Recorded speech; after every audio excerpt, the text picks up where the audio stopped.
امام اعظم امام ابو حنیفہ رحمۃ اللہ تعالی کے دور میں ایک شخص تھا جس کے پاس بڑی جائیداد تھی۔ سونا چاندی کافی مقدار میں موجود تھا۔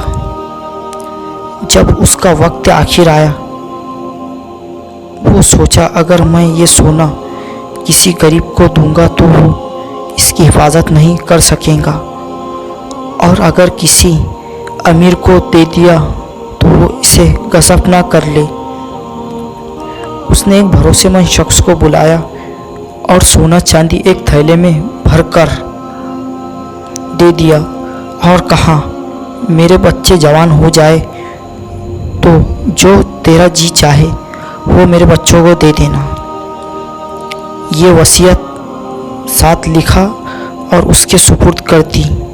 عرصہ گزرنے کے بعد بچے جوان ہوئے تو وہ شخص 10-20 لوگوں کو بلاتا ہے اور ان کے باپ کی وصیت پڑھ کر سناتا ہے، ان کے باپ نے مجھے یہ سونا چاندی دیا تھا اس تھیلے میں ڈال کر، اور کہا تھا کہ جب بچے جوان ہو جائے جو تیرا جی چاہے وہ بچوں کو دے دینا۔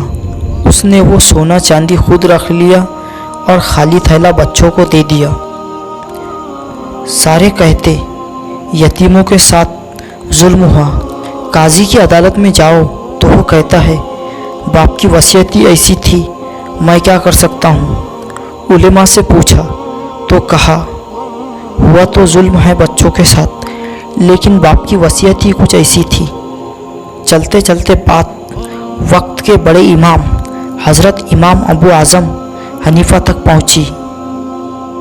حضرت امام اعظم ابو حنیفہ کے سامنے معاملہ پیش کیا گیا تو آپ نے فرمایا، پنچایت کو دوبارہ بلاؤ اور اس شخص کو بھی بلاؤ اور بچوں کو بھی بلاؤ۔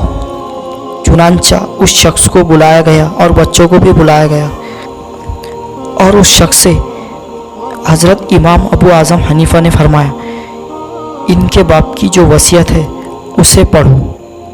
اس شخص نے وصیت پڑھی اور کہا، ان کے باپ نے مجھے یہ تھیلے میں سونا چاندی ڈال کر دیا تھا اور کہا تھا کہ جب بچے جوان ہو جائے جو تیرا جی چاہے وہ بچوں کو دے دینا، تو میں نے تھیلا انہیں دے دیا اور سونا چاندی خود رکھ لیا۔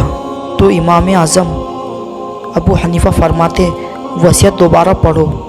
اس شخص نے وصیت کو دوبارہ پڑھی اور کہا، ان کے باپ نے مجھ سے کہا تھا جب بچے جوان ہو جائے جو تیرا جی چاہے وہ بچوں کو دے دینا۔ امام اعظم امام ابو حنیفہ نے فرمایا، ان کے باپ نے کہا تھا جو تیرا جی چاہے وہ بچوں کو دے دینا۔ تو بتا تیرا جی سونے کو چاہ رہا ہے یا تھیلے کو؟ اس نے کہا، میرا جی تو سونے کو چاہ رہا ہے۔ کہا، وصیت ہی یہ تھی جو تیرا جی چاہے وہ بچوں کو دے دینا، تو ان کو سونا دے اور خود تھیلا رکھ۔ تو اس طرح امام ابو اعظم حنیفہ نے فیصلہ کر کے یتیموں کو حق دلوا دیا۔